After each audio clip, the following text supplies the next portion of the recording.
দুইটা ইম্পর্টেন্ট বিষয় নিয়ে আমাদের কথা বলার আছে। প্রথম বিষয়টা হচ্ছে, আমরা ইতিমধ্যে খবর পেয়েছি যে বাংলাদেশের প্রায় পনেরোটি ব্রিজে যে টোল দেওয়ার যে ব্যবস্থাটি, এইটি বন্ধ করে দেওয়া হয়েছে স্টুডেন্টদের কথা বলে।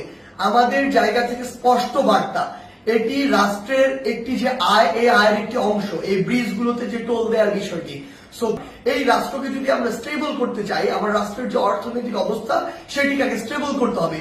কিন্তু ক্ষমতার অপব্যবহার করার যে নোংরা সংস্কৃতি ছিল এত বছর ধরে, এখন আপনি যদি সামান্য কিছু একটি অস্থিতিশীল অবস্থা দেখে আবার সে ক্ষমতার অপব্যবহার করেন এবং আপনার কথা মতো কোন একটি জায়গায় ব্রিজে টোল দেওয়া বন্ধ করে দেন, কিংবা কোন একটি স্টিকার দেখে পার হয়ে যান, এটিকে আমরা কোনোদিনও সমর্থন করি না। আমাদের জায়গা থেকে স্পষ্ট বার্তা, অবশ্যই প্রত্যেকটি ব্রিজে এই টোল যেটি, সেটি টোল দিয়ে যেতে হবে। এবং আরেকটি হচ্ছে যেটি, যখন এই ব্রিজে কোনো একটি গাড়ি এভাবে ত্রাণের কথা বলে বা অন্য কোনো প্ল্যাটফর্মে